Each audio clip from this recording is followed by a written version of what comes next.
Hello,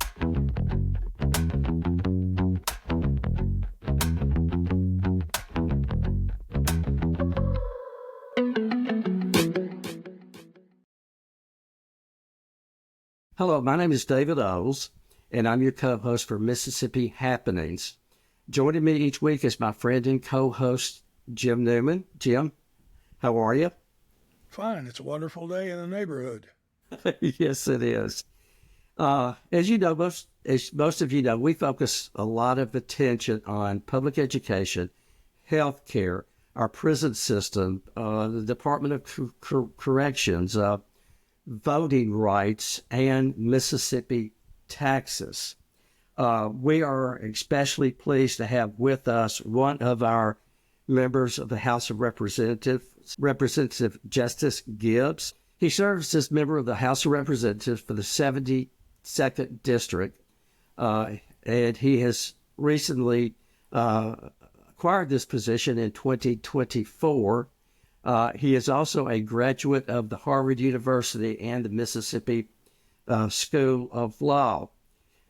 So, Representative Gibbs, thank you so much for being with us today. We know that there's a lot of happenings in Jackson, and we do appreciate your service to all Mississippians. David and Jim, I just am thrilled to be with you guys today, and grateful for the invitation. This is not my first time meeting you all or getting acclimated with you guys, but my first time on the podcast. So I'm glad to be the next guest on Mississippi Happenings.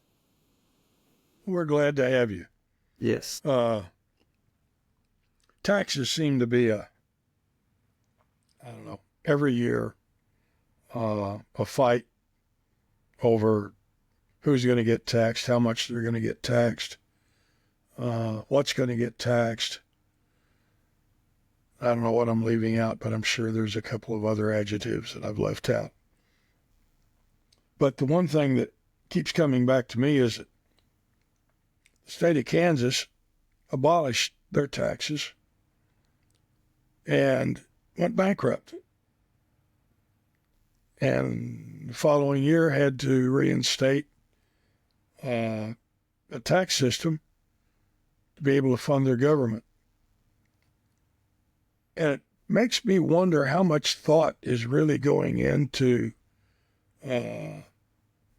Governor Reeves wanting to eliminate the taxes entirely, because it seems to me if he eliminates the taxes, what's going to happen is that the taxes are going to come back to the counties to raise or the cities to raise, and it's not going to be equitable throughout the state, because we've got counties that have large tax bases and we got counties that got small tax bases, just as like we got schools. So what is the justification for lowering the taxes and eliminating them entirely? Well, the justification, as you know, Jim, is coming from the party that holds the supermajority in the legislature. Their justification is that they are hopeful that it will lead to more corporate investment and more corporate entities from moving to the state of Mississippi. They have also campaigned and have formulated a narrative to their voter base about what great things will happen when they don't have to pay state income tax, i.e. not having to pay that out of their paycheck. The concerns that you have brought up are similar to the concerns that I have about the complete elimination of the state income tax. These are some of the conversations that we are having in the legislature. As a matter of fact, Jim, the minority leader, I just left a meeting where he talked about how a portion of the bill would generate $400 million to go to our Department of Transportation as a way of luring people to support the legislation. But we have seen in the history of the state where when we are in a shortfall, when we are constrained, money that is supposed to be allocated to help with roads and bridges or our Department of Transportation has been taken out because we need that money to stay afloat. So listen, we understand what the bill is intending to do. And he has served in this legislature longer than I have. There's other members who have served longer, who has been a part of negotiations with the previous speaker and the previous tax policy. This is something that is definitely concerning to me in regard to what we've seen happen in other states, which is what you brought up in the state of Kansas. And as you can see, both chambers have come up with their own unique ways of trying to dampen the concern about this complete elimination. The House has a phase-out plan. The Senate, I believe, has some sort of a phase-out, which is not over the same period of time as the House's plan. But I am honestly in agreement with some of the concerns that you've raised about that complete elimination. And I often wonder, and this goes back to the Democratic Party and not any specific legislators, but why do the Democratic representatives and senators not raise holy hell? Democrats want to negotiate and get along with, as opposed to just saying, hell no, we're not going to do it. It's not fair. It's not the right thing to do. And we're not going to participate. If you want to do it yourself. And then when it comes election time, we know who to blame. Well, there's some disagreement with that, Jim, and within the caucus, I'll tell you. Because if you pull yourself out of the process, you're not attempting to maybe dampening some harmful legislation that would pass had you not been at the table or had you not tried to be at the table, to have some sort of impact on what you may not agree with. But if you can make it a little bit better, if there's something that you can do to where it's not as harmful to Mississippians as a whole, knowing that we have a supermajority, as you stated, knowing that it's going to eventually pass because we know how to do addition, and we know that the governor is hell-bent on signing this. I don't believe that my job is just to simply go up there and just to say, hell no, if I have relationships that I have tried to build to where people will actually take some of my concerns into consideration and hopefully amend parts of the bill that they will be amendable to. So there are some legislators who agree 100% with what you're saying. Just say hell no, raise hell, speak out against the bill, trash it, and let it pass and move on. And then there are others who have opened partially a door with leadership and people on the other side of the aisle because they're not being as angry or aggressive about how awful the bill is.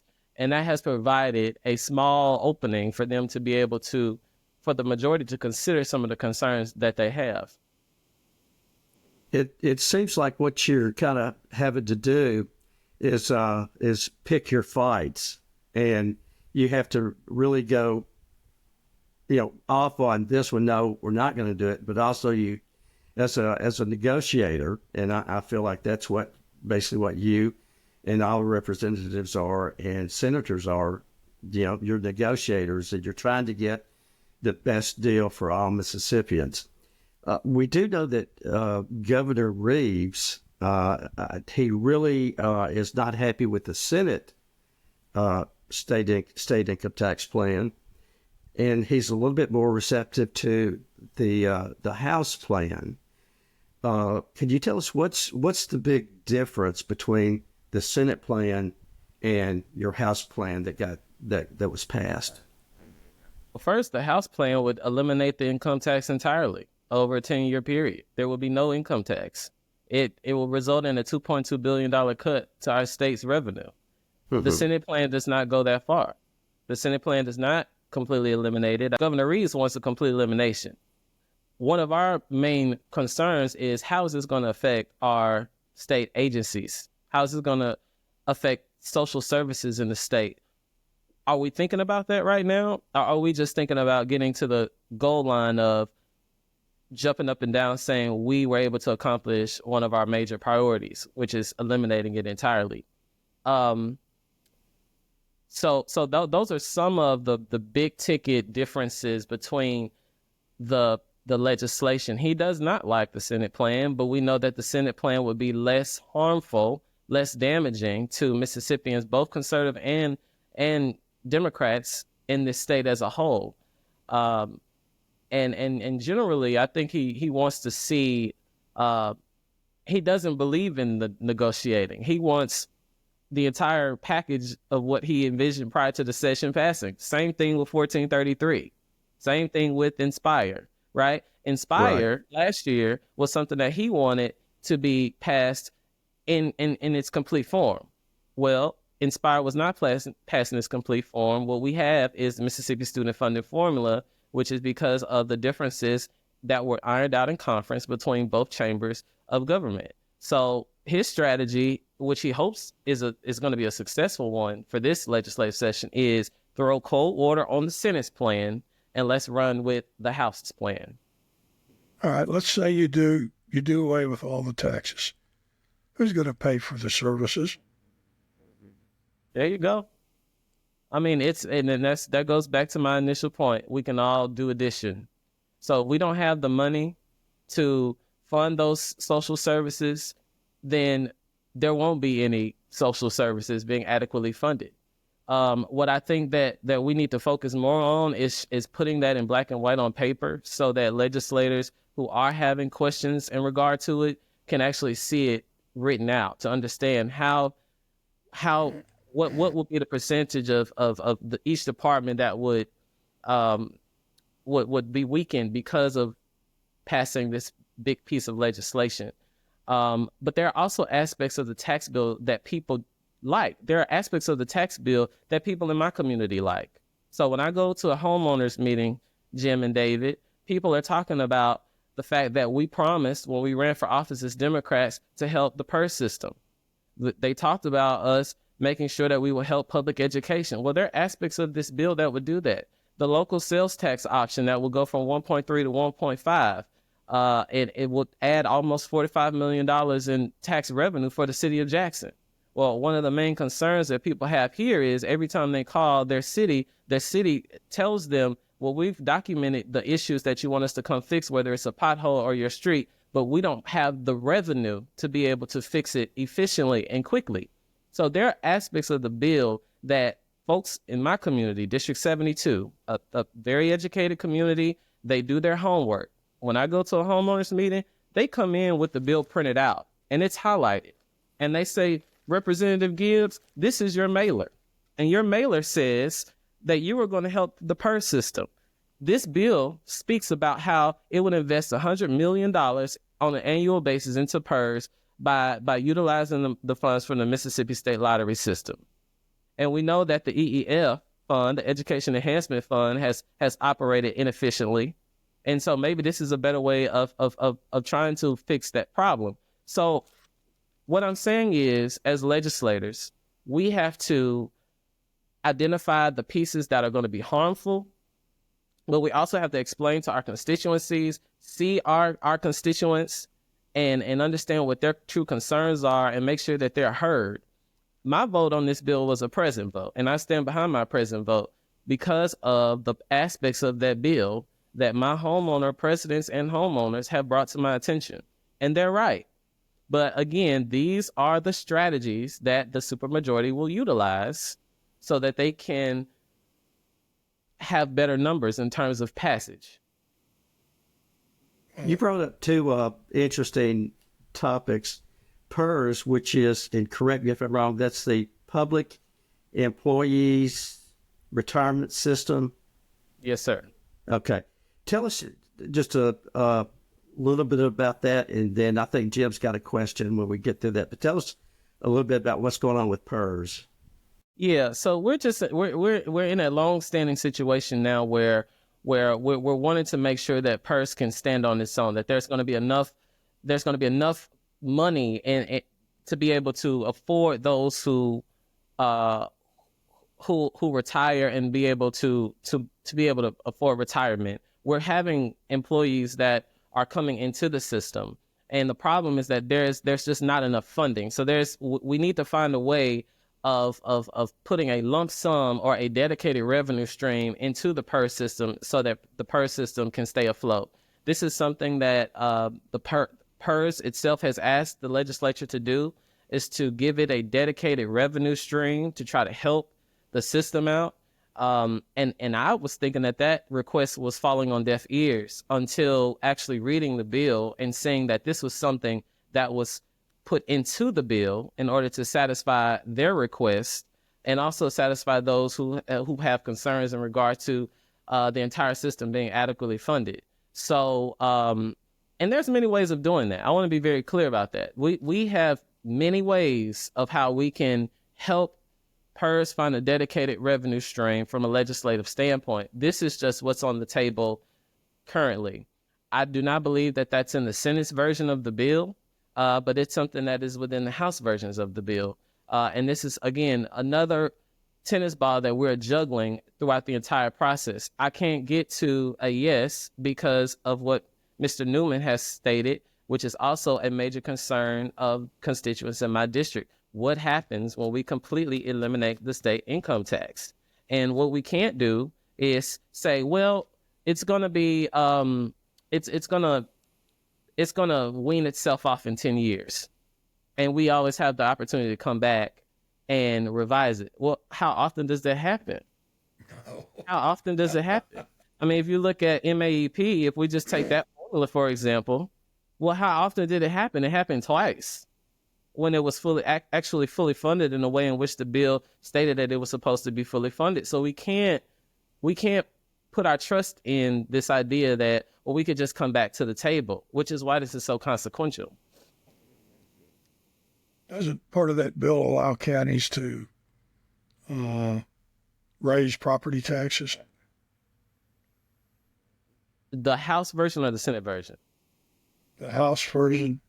Yeah, I'm not sure, to be honest with you. I'm not sure. So that is another concern. Representative Chuck Taylor actually brought that concern up on the House floor and did not get a clear answer.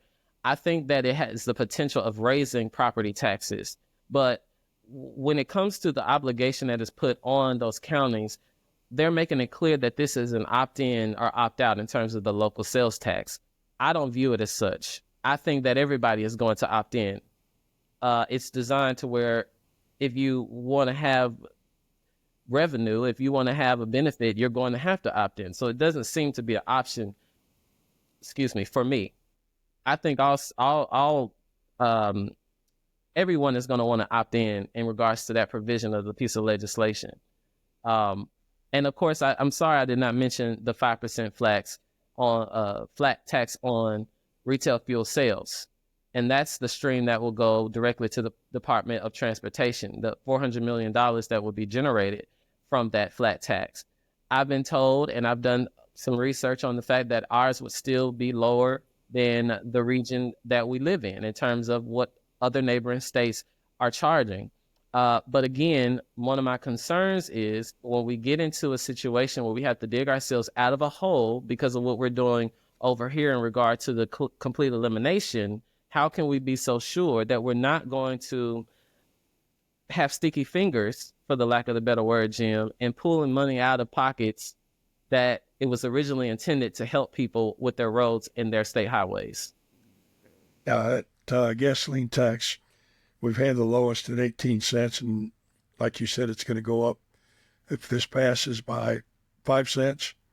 So we'd have a 23-cent gasoline tax per gallon, which still would keep us close to the bottom. Yes, sir. Yes, sir. But we have to do our role in thinking proactively, thinking about the future of what this could do with our entire budget. Now, in terms of the surplus that we have received, the $750 million in state surplus, well, do we have assurances that the surplus is going to fill in the gap with what we're trying to eliminate when it comes to the state income tax? Well, this goes right back to what I was initially saying. We have no guarantees of that.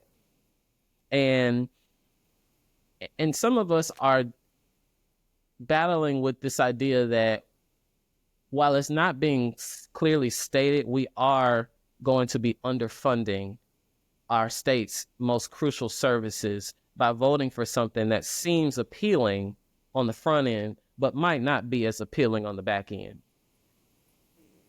Well, the way President Trump and Elon Musk are going, it would seem that we're going to start getting less revenue from the federal government than we have. And as we cut taxes, get less money from the government, I could see us getting in some really not so pleasant situations where we're not looking out for the welfare of our citizens. We're just trying to make ends meet.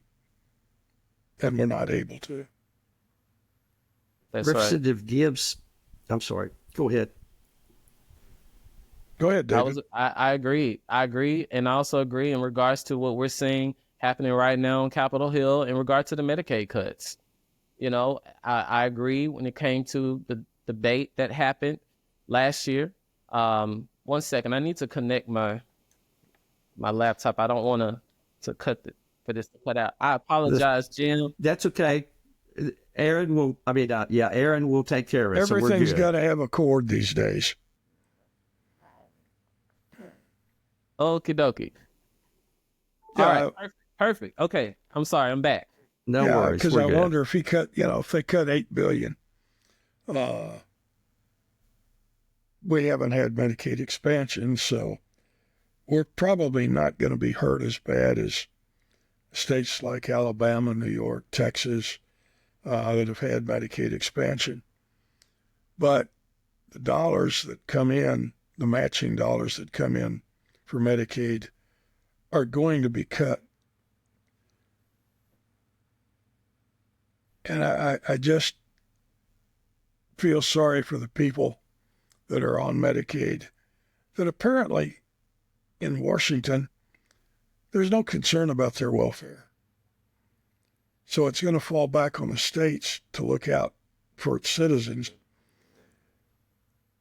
And I do worry about our cutting taxes to the point that ultimately we end up cutting services to those that need it the most. Absolutely. And, you know, what we're seeing right now on Capitol Hill is a complete assault on our Medicaid system countrywide. What we're also seeing is a commander-in-chief who is prioritizing his grand idea of sending stimulus checks back to the American people, in my opinion, as a way of bribing them to support his party in the 2026 congressional elections. He understands. He has advisors who have showed him the effect of what happened in 2010 when Barack Obama was president and we were endured with the Tea Party movement. He knows what happened when he came into office in 2016 and the congressional election that happened in 2018. This is a concerted effort to try to put stimulus checks in the hands of Americans while usurping them from everything else, almost as a magician trick. Because one of the main things that he talked about when he ran against Vice President Harris was, and one thing that people were manipulated by was, President Trump gave me a check. And that is what I think he is doing. I have family members who work for the federal government. I have a family member who lives in Jackson who has to now move to Austin, Texas. I have a family member who half of her department in the VA got an email asking them to give them 5 things that they did in the office or they will be let go, while the other half didn't get an email at all. And they're scared to death because they didn't get any email, but they're thinking that they're going to be let go. Our federal government is literally in a crisis. And there are pro-Trump people who voted for him. And by God, I feel bad for them.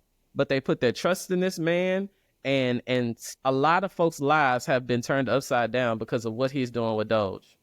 Yes. And we're going to get a check for $5,000, and it's going to. And one of the things that's so interesting is the checks that we got before. They were signed by Donald J. Trump, and that's where the perception is And these new, when we get the other stimulus checks, they're going to be signed by Donald J. Trump, and everybody's going to be happy. But we don't realize, or we're not made aware, we're not informed enough to know what we're losing. We are losing the Department of Education. We are losing these federal employees. Mississippi has over almost 20,000 federal employees. And Florida, and this is going to be a big deal, they have about 60,000 federal employees. So there's going to be some interesting talk between Governor DeSantis and President Trump. One question that I've got for you. Earlier, you mentioned the program Inspire. Will you tell us a little bit about that program? So the Inspire Act was a proposal, legislative proposal, and this was a big part of our of the speaker's agenda last year. This was to overhaul the way in which we fund our public school system. So we were doing away with MAEP, and we were bringing Inspire into the mix. The bill it changed the way in which the student-based rate was calculated. And increased the amount that we would put into the student-based rate, and the weights that were added on top of that. There were weights for different categories. For instance, English-speaking learners. For those school districts that had a certain percentage in regards to poverty level, there were weights that were added on top to where we were able to see a very broad list of what individual school districts were receiving had MAEP been fully funded, which it had not been, versus what Inspire would have done. Now, this is also a piece of legislation that we fought hard against because we believe that the language would have opened the door for this grand plan of school choice, which is what we have killed this year, House Bill 1433, which is not a good piece of legislation. Well, after the Senate's proposal, as you know, both proposals were passed within each chamber. We had to go to conference. Within conference, there was an agreement made by both chambers, and the result of that is the Mississippi student funding formula that we have now that adds over $200+ million into our education system here within the state of Mississippi. So sometimes we can get a little confused about the title. It's meant to try to attract people to the bill. It's meant to give buzzwords to the media and to the press. But we now have what is known as the Mississippi Student Funding Formula that has put more money into public schools. Jackson Public Schools that I represent has seen over $18+ million infusion in its annual funding, which they have contributed towards teacher pay raises as well as infrastructure upgrades. And Madison County Public Schools, in all fairness, did not see anywhere near the type of increase that JPS saw. But Madison County enjoys a much more fruitful tax base to where they're not going to be as damaged in a way in which school districts such as JPS could have been damaged in regard to the formula. So we are still tracking the progression of this formula, how well it's doing. And this is also the reason as to why we don't need to move so quickly into trying to reshape the way in which our children go to school in this state. If we don't even have a track record of how this brand new formula is working, why are we moving so quickly in regard to the proposals about school choice? It just doesn't really make much sense. And also from what we're seeing, and we love your thoughts about this, it appears that money from our public education system, the tax money for our public schools, they are being funneled to school choice. Tell us your thoughts about that. Absolutely. And the provisions that were located in 1433 gave me great pause and concern, because the language stated that if a child was a part of a D or F rated school district, they would have the opportunity to move to an A or B school district. However, if that A and B school district was at capacity, that is how the door opens to allowing the money that would have gone to the public school district that they were initially in to being transferred out of that public school district into a private school. But the language doesn't make much sense. I graduated from Jackson Public Schools. I attended A-rated schools such as Power APAC Performing Arts Complex, Murrah High School, which was a grade 5 a few years ago. We have the number 1 elementary school in the state, Obama Magnet. It's number 1. But based on the language of the bill, with the 5-year time that you're allowing school districts to be rated D or F, you could move a child out of the best rated elementary school and you could send them to an AB rated district, but that doesn't mean that the school that they're moving into is any better than the school that they came from. So there are a lot of loopholes in the bill that does not make sense. And there were other problematic portions of the bill, allowing teachers who work at a charter school to automatically move their child. Doesn't have to be a D or F rated district. Doesn't have to go to an A or B rated district next. If you work in a charter school, you can move your child. Well, now we're prioritizing the convenience of the teacher over what could be a quality public education for that child. So I thought that it would lead to a domino effect of some really hazardous things happening within our education system. MAE, the Parents Campaign, and a whole host of others stood up and fought this bill vigorously, as well as those on the Education Committee, which I serve on. And I'm glad that we were able to defeat that this year. Good. Congratulations. Sorry, I'm passionate about public schools. I'm a K through 12 graduate. It's just the bread and butter. Well, it is. It is. It's the future of our state. And I don't care honestly, I really don't care whether they're immigrants or, we've got to have an educated population, a well-educated population to attract industry. And the only way that can happen is to have an educated public. And I think you're right on, Representative Gibbs. Hold tight. Don't lose it. That's it. We had the opportunity to interview Nancy Loom with the Parents Campaign, and also we interviewed Erica Jones, director of the Mississippi Association of Educators, and they both share your passion for public education as well. And so it was good to talk to them and get their thoughts on that. Let's talk a little bit, if we kind of switch gears a little bit, but still going back to taxes. We know that Mississippi has the highest tax rate for groceries. Let's tell us a little bit about that, Representative Gibbs. So we do. And both proposals from the House and the Senate plan on reducing the tax that we have on our groceries. But if we're allowing the local sales tax option that will rise from 1.3 to 1.5, if we're allowing that tax to also apply to groceries, I mean, how much of a reduction are we really seeing? Do you see what I'm saying? So again, when you are campaigning and when you're pushing the narrative about we're reducing the tax on groceries, we kind of need to be a little bit more transparent about what are people going to see when they're actually checking out of the grocery store. When they get their receipt, do they see any effect?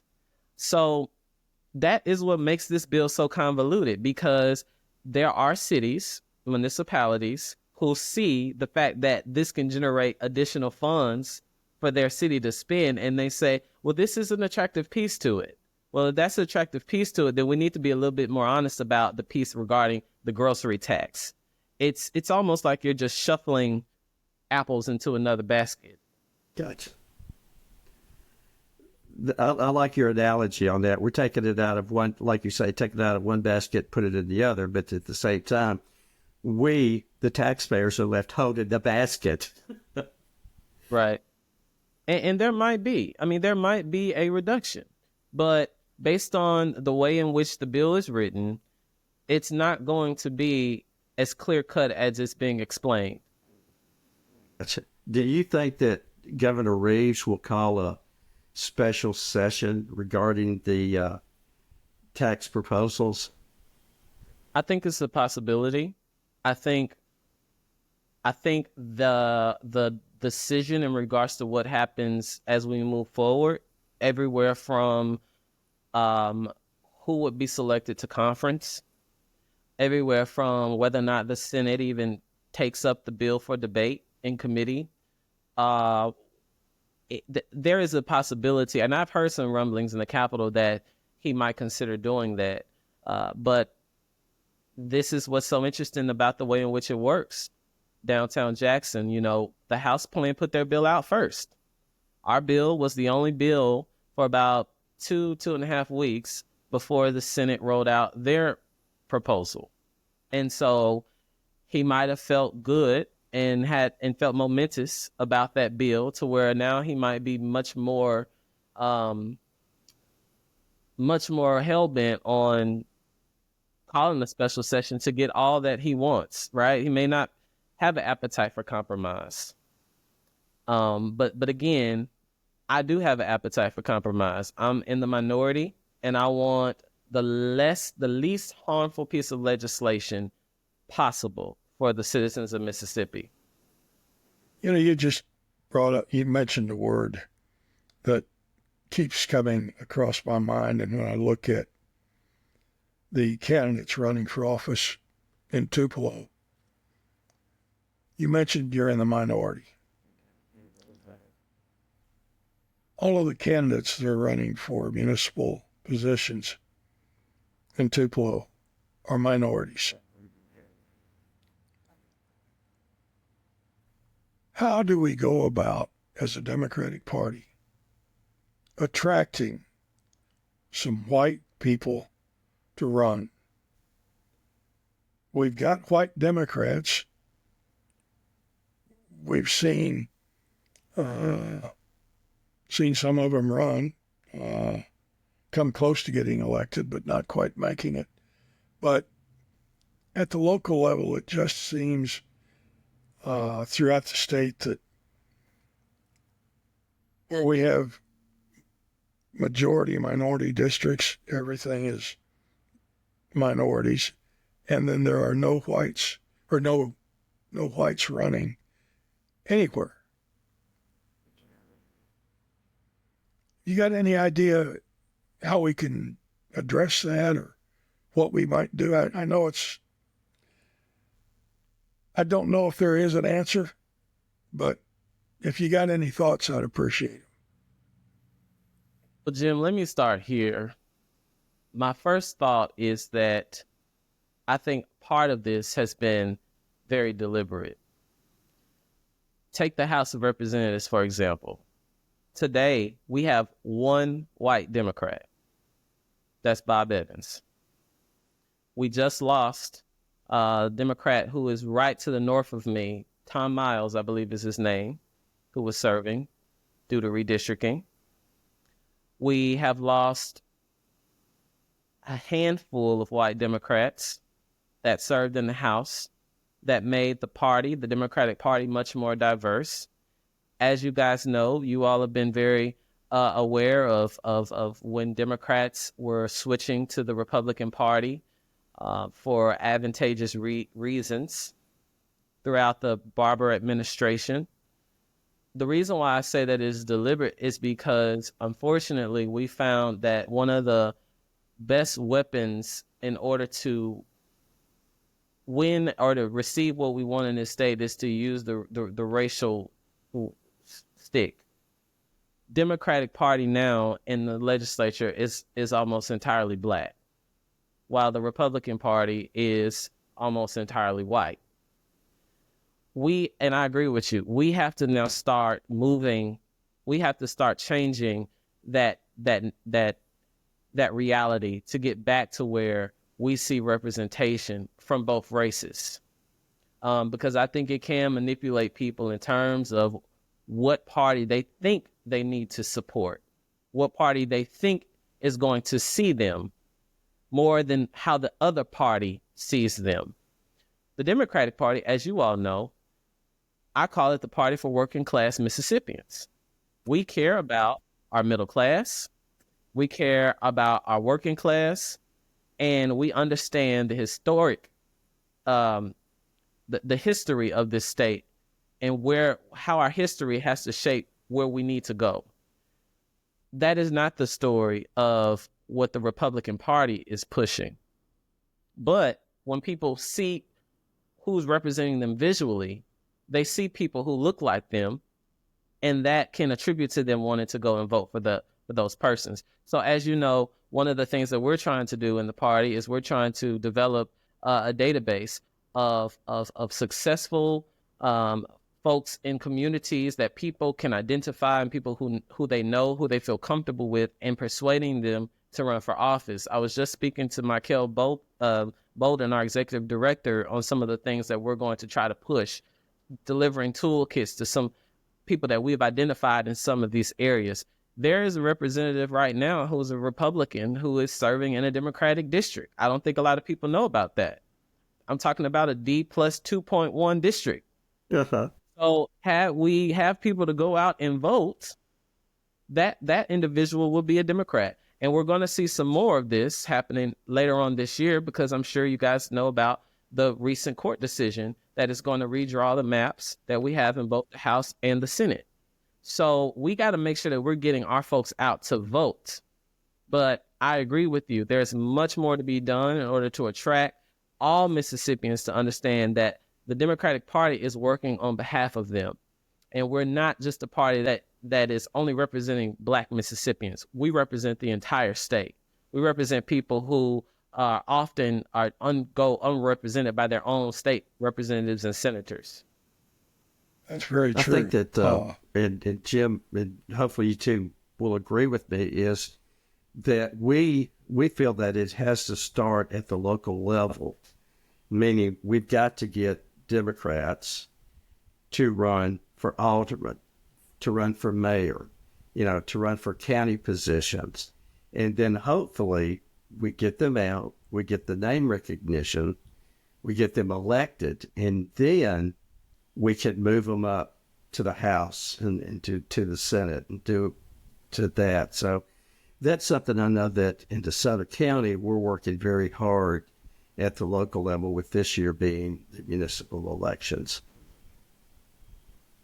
And if I may say this as well, I believe in working two strategies at once. While we work within the confines of this unfair system, we also need to be thinking about what really needs to happen, which is a complete overhaul of our districts, of our state house districts. We are a state that when Jim Hood ran for governor, I believe it was around a 40,000 vote difference. Well, when our most recent gubernatorial candidate ran, he shrunk that difference by, I believe, about 25,000. When you look at the percentage of folks who are going to the polls to vote for one vision versus the other, there's no reason why the composition of their House of Representatives is in the state that it is in today. That is a super majority, where the Democratic Party has about 38 to 39 solid seats in a state where they've almost won the gubernatorial election in under 25,000 votes. So there has to also be an effort judicially.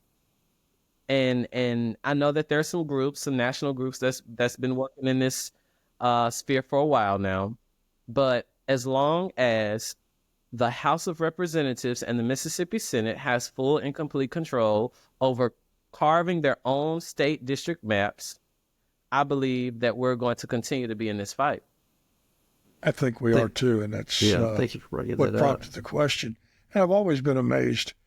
You may or may not know this, but the state of California, which has, how many times the population we have. They have less counties. I mean, like, I think they got somewhere in the range of 30 or 40 counties, and that's it. And we've got so many counties. We've got, 82 counties, and we've got counties that we don't even have Democrats that run when they wouldn't be opposed. So I don't like the supermajority. It works against the system of equal representation, and it certainly doesn't protect the minority. And I'm not talking about race. I'm talking about minority, period, the Democrats. Jim, when you talk about Democrats running unopposed, I'm assuming you're talking about Democrats running unopposed in a primary, not a general, but a primary. Well, we have counties that there's just one Republican running. There's no Democrat. Gotcha. As we wind down, Representative Gibbs, I want to talk about your recent success.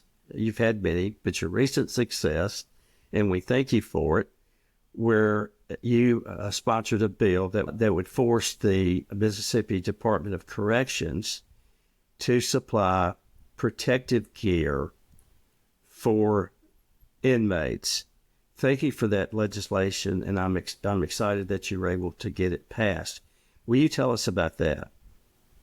Sure. So last year, I attended a press conference on the federal courthouse steps with formerly incarcerated people who are now, as I consider, fully fledged citizens of this state. At that press conference, there is now a federal lawsuit that is within litigation because there have been practices that has happened within the correctional system that has contributed towards very bad illnesses, some very painful, and some that are also terminal cancer due to the usage of utilizing raw chemicals during work jobs or work programs within the correctional system without any form of protective wear. I want to be clear about some things. Let's just say you use bleach to clean your bathtub once every 2 weeks, okay? You might wear gloves. You might watch out to not inhale a lot of fumes.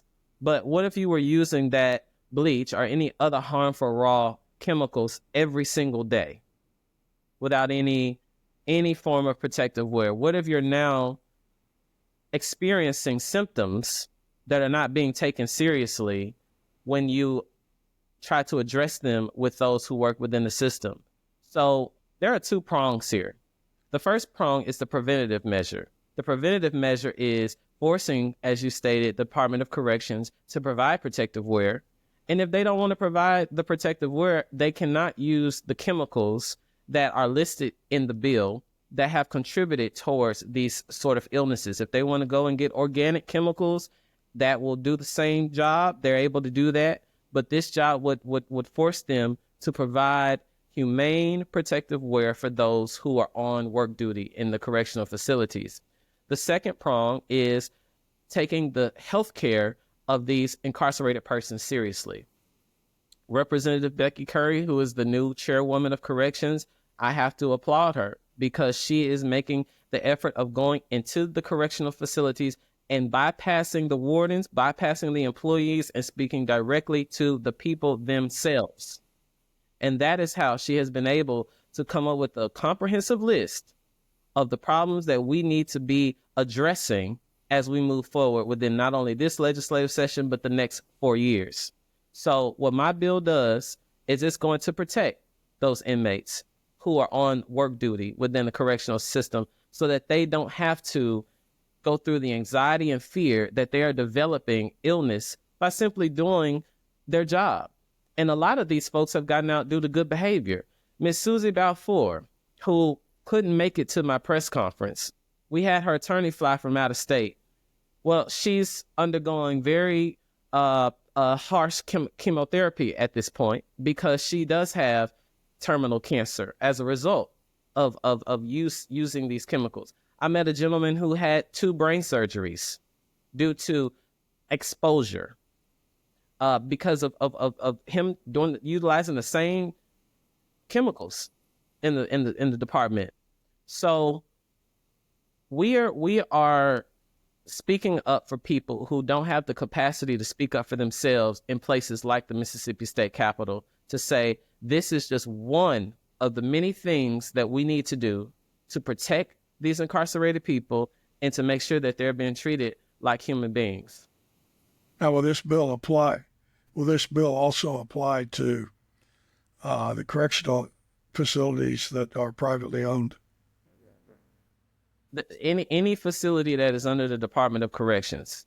So from my understanding, those privately owned facilities are still under the confines of the Department of Corrections. I don't think that they are a separate entity, but we do have correctional systems, facilities in the state already that do provide some sort of protective wear. The problem is that it is not codified into law.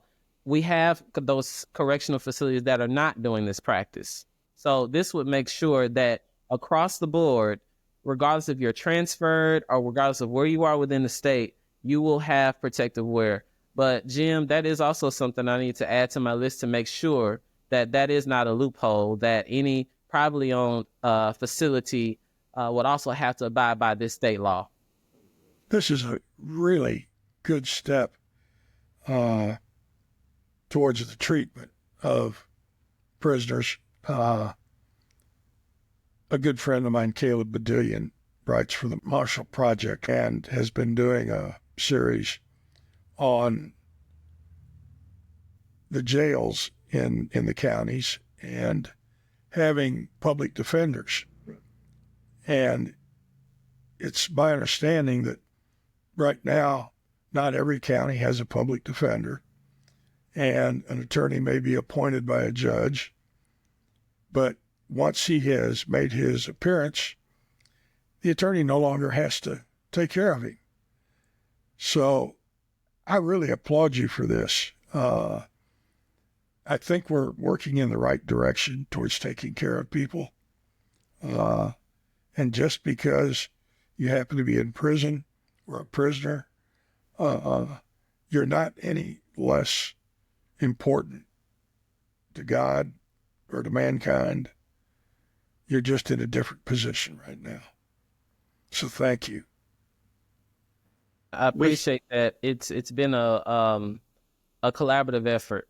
The Wretch Foundation, Ms. Pauline Rogers, who's formerly incarcerated, who's doing incredible things in this state, who's developed a network of those who've been formerly incarcerated that are bringing out these issues to light.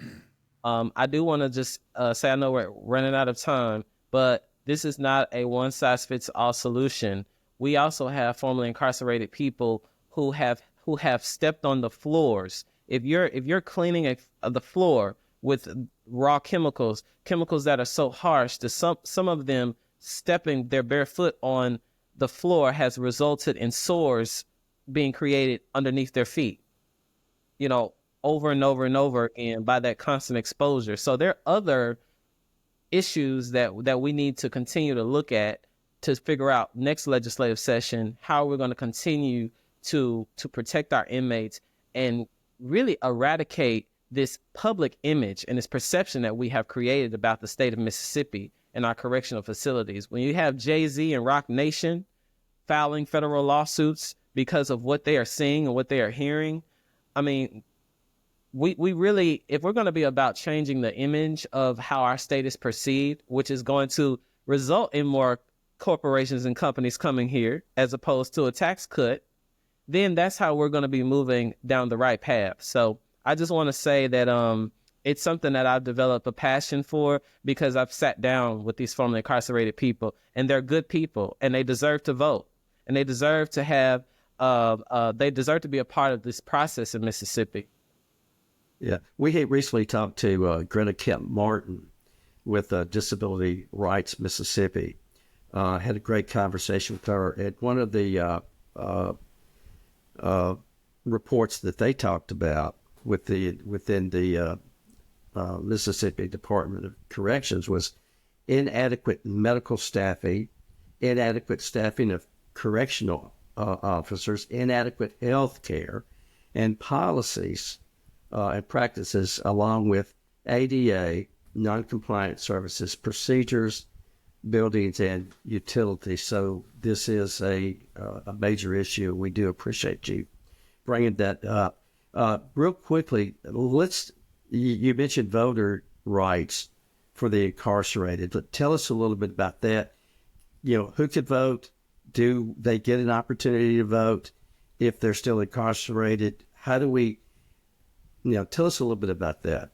Sure. So currently, it's within our state law that if you have been convicted of a felony, and there's a long list, including nonviolent felonies.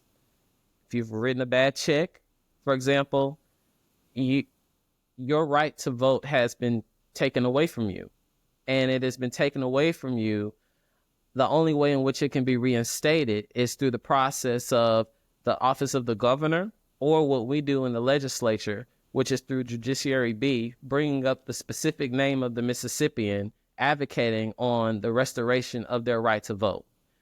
Last legislative session, Representative Kareem proposed an excellent bill that would have added thousands and thousands of voters back to the voter rolls who have been convicted of nonviolent offenses. That was passed in the House. It was not taken up in the Senate. There's a senator who made it clear that she would not bring the piece of legislation out of her committee.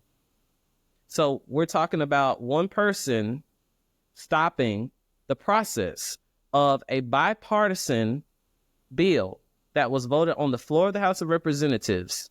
It did not even come up on the floor on the Senate side because this senator felt as though it was not a good bill for Mississippi. This year, we did not get that bill out of committee. This is something that we are going to continue to push every single year. This is on our list of top priorities. But again, this is a part of the dance. And this goes back to the considerations that I've taken into effect in regard to the tax policy. We have to be smart about what we do at the Capitol because there are other priorities that are incredibly important that we don't want to fall on deaf ears. We still have to work towards a Medicaid expansion with or without a work requirement. We still have to work towards restoring the voter rights of these formerly our Mississippians who have been convicted of nonviolent felonies. But you know what I want to say to end this in regard to this topic?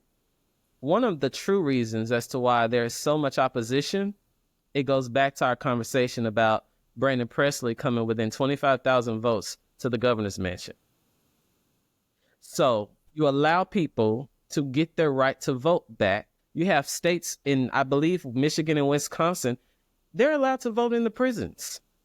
They have precincts set up because they value their citizens, their voices enough to where they understand they should be able to have a deciding vote in terms of who's going to represent them on the statewide level.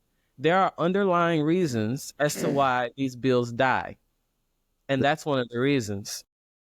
Keep up the fight. I want to share a quote, one of your quotes that you made when you were first elected, because this ties into exactly what you've been talking about. You said when you were elected, you said, "My mother always told me to always stay true to your word, never commit too early, and be always committed to your community and to the people who elected you." A lot of people come here and they listen to lobbyists and other special interest groups, but it's the people of District 72 who gave me this opportunity, and those are always going to be the individuals that I listen to when I say votes on the House floor. So it's obvious you have stayed true to your mother's to your mother's advice, and we admire you and respect you for that. Jim, you got anything else? Yes. One other thing, Representative. Is there any effort going on to revise the state constitution so that we have 4 congressional districts instead of 5, and then the ability to restore the initiative petition free of any encumbrances? Because I know that they said that they want, if they restored the initiative petition, they would not allow women's choice to be had. As far as I'm concerned, that's a freedom of speech issue, and that should not be part of anything. Absolutely. In regard to it, it's a simple fix. It's a simple fix. It's something that could come up by a special session tomorrow if that was the governor's appetite to simply revise the language. We would have to have the I believe 3/5 vote to change it, but that would happen. Everybody will fall into place. But once they saw the opportunity of pushing the narrative onto their people to strengthen the hold that they have on the majority of Mississippians by saying the only way we're going to bring this initiative back is if everyone agrees that we cannot bring up anything regarding women's reproductive health rights on the ballot initiative. And not only that, Jim, but any issue that you bring up, that you fight to get signatures for, which also was going to be increased, by the way, even if that issue made it to the ballot and it passed, that issue still has to come back to the legislature, and we have the prerogative of voting that issue up or down. That is not a ballot initiative. That is literally orchestrating in front of the constituents of pretending as though you're listening to their voice. The reason, Jim, is because not only was I shocked, but everybody in that Capitol was shocked when over 70% of Mississippians voted in favor of medical marijuana in this state. They were 100% sure. There is no way that over 40% of people in this state would ever agree to such a proposal, not in the state of Mississippi. But people went to the ballot and they voted over 70%. That, again, goes back to the underlying reasons as to why we're changing what should be a simple fix. So this legislative session, I started with the public call at the very beginning of the session that we don't need to lose sight of the ballot initiative being a top priority the same way in which it was in the 2024 legislative session. But that bill did not see the light of day on either side of the chamber. So as we progress, we have to make sure that we're working to restore the ballot initiative next year with absolutely no restrictions. I think it's insulting to the people of Mississippi, both Republican and Democrat, to think that we have to baby their ideas and what they think should happen in their state by taking away their right and throwing away their ideas when they've worked so hard to get it on the ballot in the first place. We agree with you. Any last words, comments, or anything for us? I am just grateful to have come on today to Mississippi Happenings. This is an honor to be here. And the last thing I will say is that we should never lose sight that the country as a whole, they're watching what we're doing down here. Even when it's dealing with legislation that what we consider frivolous, whether it be closing 3 historically black colleges and universities, or whether it be authoring a bill about bounty hunting, people are talking about it. People on CNN, Fox News, MSNBC, we talk about wanting to attract business to this state. Understand that your legislators have the authority to author anything and put it on the agenda that can be potentially picked up by our media. We have to take our role seriously. I will not be authoring any legislation that I don't think could actually see the light of day. I take my job very seriously, and I don't believe in putting people through anxiety for fun, because That's similar to what happened last year with the closure of the universities and colleges. We knew that the bill was going to die, but what did that lead to? That led to anxiety and fear amongst Mississippians, and we could have avoided that. So I thank you again for allowing me on. I could talk for another hour, but maybe I can come on next time. We would love to. This has been great. You've done a great service to us, and you've done a great service to Mississippians, and a great service to our listeners and our viewers. To our viewers, if you have any questions, comments, any topics that you want to talk about, David, please drop us an email at mshappenings1@gmail.com. Jim? These broadcasts are not free, so if anybody feels like they would like to make a contribution towards contributing, David, there's a site, Venmo or something at the bottom, is there not? We have Cash App, which is the $ MS Happenings. The $ MS Happenings, and you also will see the state, our logo, which is the state, size, the shape of the state. And I really like our logo. You know, I mean, it's got the cotton fields, it's got the state capitol, it's got the Gulf of Mexico. Sorry, Trump. It's got the Gulf of Mexico. We just call it the Gulf in Mississippi. Exactly.